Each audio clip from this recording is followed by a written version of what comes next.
पाकिस्तान तहरीक इंसाफ की तरफ से तो मौलाना को डीजल कह के पुकारा जाता रहा। जब ज़रूरत पड़ी तो हमने देखा कि उनकी इमामत में नमाजें भी अदा की जाती रहीं। कल ऐसा क्या हुआ, कौन सा अपने दम दरूद किया कि मौलाना मान गए कल? पहली बात तो यह है कि ये जो गैर आइनी तरमीम है ये आईने पाकिस्तान पर, आज़ाद अदलिया पर और पाकिस्तान पर ख़ुद को शमला है। ठीक है। और अल्लाह ना करे ये गैर आइनी तरमीम पास हो जाती हैं तो मैं तो सोचता हूँ कि कहीं पाकिस्तान का वजूद ख़तरे में ना पड़ जाए, क्योंकि ये तरमीम सिर्फ़ और सिर्फ एक फार्म 47 की जाली हुकूमत को बचाने के लिए, आज़ाद अदलिया को फिक्स करने के लिए, जजेस को ये बताने के लिए कि तुम्हारी कोई हैसियत और औकात नहीं है, ये बिल लाया जा रहा है। और दूसरी बात, और इसका मकसद ये होगा कि पाकिस्तान तो पहले ही बनाना रिपब्लिक बन चुका है, यहाँ पर ना कोई आइन है ना कानून है, बल्कि यहाँ पर धन धौंस धांधली और बंदूक के ज़रिए जजों को जिन्होंने इंसाफ देना है उनको खामोश कराया जा रहा है, वो इंसाफ मांग रहे हैं।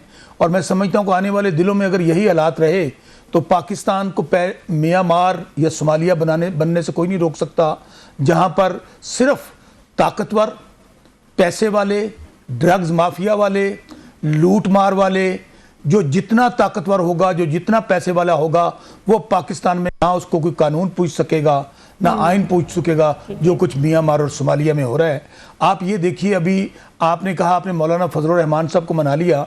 मैं इस सवाल का भी जवाब देने से पहले एक और बात करता हूँ, ये क्या कानून साजी है, ये कौन सी जमहूरियत है, ये कौन सा आइन है कि आप शब खून मारना चाहते हैं जमहूरियत पर, आइन पर, पाकिस्तान पर, सियासत पर। कि आपके किसी ने पूछा, मैं आपको बता देता हूँ, मेरे दोस्त हैं मेंगल साहब की पार्टी में, अख्तर मेंगल साहब को फ़ोन किया मियाँ नवाज शरीफ साहब ने कि आपकी हमें सपोर्ट चाहिए इन तरमीम में। उन्होंने कहा मियाँ साहब मुझे वो मसवदा या ड्राफ्ट भेज दें, व्हाट्सएप कर दें तो हम उसके ऊपर सोचते हैं। तो मियाँ साहब कहने लगे जैसे ही हमें इस्टेब्लिशमेंट की तरफ से आता है तो मैं आपको व्हाट्सएप करता हूँ। तो मेंगल साहब आगे से ये कहते हुए कि मियाँ साहब वोट को इज्जत दें, मियाँ साहब वोट को इज्जत दें। जब ये सुना तो मियाँ साहब अपना मोबाइल बंद कर गए। हालत ये है कि रात तक, अच्छा शौकत साहब आपने ये पॉइंट उठाया, पहले इस पर हम परवेज संदेला साहब से बात कर लेते हैं। परवेज साहब ये सवाल उठ रहे थे कि मुसव्विदा कहां पर है, ना तो हुकूमती नुमाइंदों के पास है ना किसी और से शेयर किया गया। अब शौकत बसरा की तरफ से कहा गया है कि ये जो मुसव्विदा का था कहीं और से अभी आना था, उसका इंतजार हो रहा था। मैं आपको बात मुकम्मल कर लूँ प्लीज, मैं बात कर रहे थे ना संदेला साहब प्लीज आप, इन्हें मुझे लगता है कि ये मैंने तो बात मुकम्मल नहीं की। महा आपने उनको इतना टाइम दिया है, नहीं इट्स अनफेयर, महा इट्स अनफेयर। चलिए ठीक है शौकत साहब आप कर ले, मेरी बात मुकम्मल नहीं हुई, आपने संदेला साहब को टाइम दिया बाद में और आपसे इसी पॉइंट पर मुझे बात मुकम्मल कर लेने दें शौकत साहब। जी जी हाँ, मैं आपने कही, अब आपने जो बात कही ये कौन सा काला कानून है जो खुद ये जो कठपुतलियां हैं, जो फार्म 47 वाले हैं, जो 17 सीटों वाले वज़ीर आज़म, यही हैसियत औकात होती है जब आवाम आपके साथ ना हो, कि अगर इनको नहीं पता, इनके इत्तेहादियों को नहीं पता। आज तकारीर सुन ले जो नेशनल असम्बली के अंदर हो रही हैं, हमें तो पता ही नहीं था कि कहाँ कानून साजी हो रही है, कहाँ मसवदा है। तो कहने का मकसद ये है कि आप क्या चाहते हैं पाकिस्तान से। पाकिस्तान में तो पहले ही आग लगी हुई है, पाकिस्तान में बलूचिस्तान जल रहा है, केपी जल रहा है, और ये आप यहाँ पर सिर्फ अपना जाली इक़्तिदार कायम रखने के लिए, अपनी लूटी हुई दौलत को बचाने के लिए आप पाकिस्तान से खिलवाड़ कर रहे हैं। जहां तक रही मौलाना फजलुर रहमान की बात, देखें हमारा मौलाना फजलुर रहमान साहब के साथ ना कभी कोई सियासी इत्तेहाद था, ना नजरियाती इत्तेहाद था। हम तो डे वन से, जब ये फ्रॉड इलेक्शन हुआ है 8 फरवरी वाला, मौलाना फजलुर रहमान साहब का हमसे ज्यादा सख्त मौक़िफ़ है। वो कहते हैं अरबों रुपए में असम्बलियाँ खरीदो फरोख्त हुई है। वो कह रहे थे कि ये निज़ाम नहीं चल सकता। हम तो जो 6 नुकाती हमने इत्तेहाद पार्टी जब इत्तेहाद बनाया हुआ है आईने तहफ़्फ़ुज़ पाकिस्तान के नाम से, डे वन से मौलाना साहब से मुज़ाकरात में। और मैं कह दूँ कि मौलाना फजलुर रहमान साहब हमारे साथ सिर्फ ये जो डाका पड़ा इलेक्शन में और जो गैर आइनी तरमीम है उसके लिए हम उनसे बात कर रहे हैं।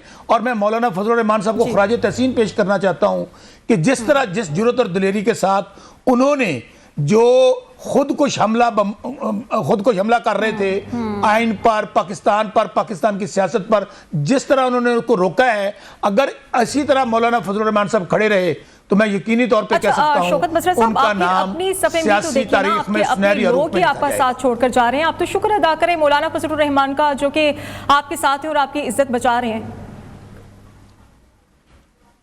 اچھا ظاہر ہے جب آپ میری ماں، بہن، بیٹی کو اغوا کر لیں گے اور کہیں گے ووٹ دو گے تو ماں کو لے جاؤ، ووٹ دو گے تو بیٹی کو لے جاؤ، ووٹ لو گے تو بہن کو لے جاؤ، یہ تو ہو رہا ہے. کبھی پاکستان کی تاریخ میں ایسے بھی ہوا تھا کہ ماؤں بہنوں بیٹیوں کو اغوا کر کے آپ ترامیم لا رہے ہیں، اور ایک قاضی فائز عیسیٰ کو ایکسٹینشن دینے کے لیے، جعلی نظام کو بچانے کے لیے ہماری ماؤں بہنوں بیٹیوں کو اغوا کیا جا رہا ہے، ایم این ایز کو ہراساں کیا جا رہا ہے، گرفتار کیا جا رہا ہے. تو کیا ہوگا بتائیں، کیا کریں، کہاں جائیں؟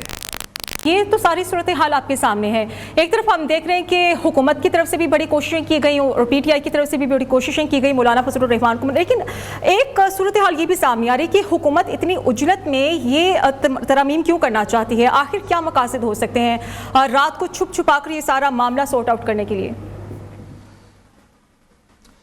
مقصد تو بڑا کلیئر ہے ان کا. یہ غیر آئینی ترامیم کرنے کا میں آپ کو پہلے بتا چکا ہوں.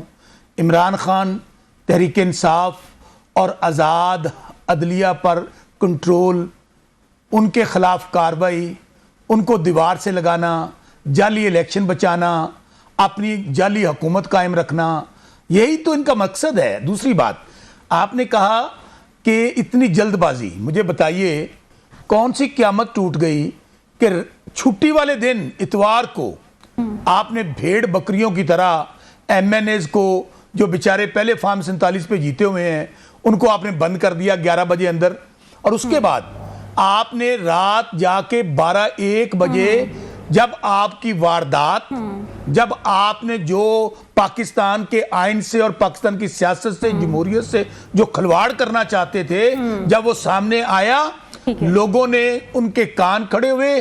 اور مولانا فضل الرحمان کو میں پھر خراج تحسین پیش کرتا ہوں. آپ یہ دیکھیے کہ انہوں نے سٹینڈ لیا، اور میں کہتا ہوں اگر مولانا صاحب نے اسی طرح سٹینڈ لیا آئین کے لیے، آزاد عدلیہ کے لیے، پاکستان کے لیے، پاکستان کی سیاست کے لیے، تو مولانا صاحب کا نام تاریخ میں، سیاسی تاریخ میں سنہری حروف میں لکھا جائے گا. اور آپ اور یہ اور دیکھیں مہا کہ آپ کی نیشنل اسمبلی نامکمل، آپ کی سینٹ نامکمل، وہاں پر نامکمل ہاؤسز سے اتنی بڑی واردات ڈال کے یہ اس طرح کی غیر آئینی قانون سازی کرائی جا رہی ہے. لیکن میں ایک بات بتا اتنا تو کریڈٹ دینا چاہیے کہ وہ اپنے بلبوتے پر نمبر پورے کرنے کی کوشش کر رہی ہے. آپ پر تو یہ بھی الزام لگتا رہا ہے کہ ایجنسیز کی مدد سے آپ اپنے بندوں کو پورا کرنے کی کوشش کرتے رہے. اچھا، پہلی بات تو میں پھر کہتا ہوں for the sake of arguments, ہم تو پاکستان کی تاریخ میں 3.5 سال کی ہماری حکومت تھی، ہم ایجنسیز سے بندے پورے کرتے تھے، ہماری حکومت آر ٹی ایس سے بنائی گئی تھی. تو مجھے یہ بتا دیں کہ یہ جو 6-7 باریاں لے رہے ہیں، یہ کیا کر رہے ہیں؟ اور اگر ہمیں، میں اس سے بھی اگلی بات کہتا ہوں کہ اگر ہمیں زیر الاسلام لے کر آیا، پاشا لے کر آیا، جنرل فیض لے کر آیا، آر ٹی ایس لے کر آیا، آج ہمارے ساتھ کون ہے؟ آج ہمیں کون لے کر آیا ہے؟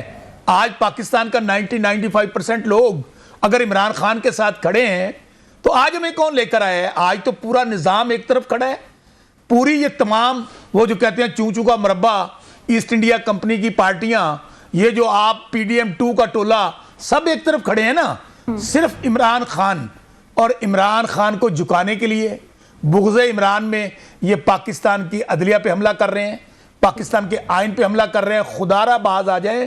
میں کہتا ہوں اگر آئین پہ اب حملہ کریں گے، واحد آئین ہے جو پاکستان کو اکٹھا رکھ سکتا ہے، اور آج ایک واحد لیڈر ہے جو فیڈریشن کا لیڈر ہے عمران خان، جو پاکستان کو اکٹھا رکھ سکتا ہے. اس آگ سے مت کھیلیں سندیلا صاحب. حکومتیں آتی جاتی رہتی ہیں. ہم تو جیسے تیسے کر کے اپنے نمبر پورا کر ہی لیتے تھے. ان کی طرف سے کہا گیا کہ ہم تو جیسے تیسے کر کے اپنا نمبر پورا کر لیتے تھے، لیکن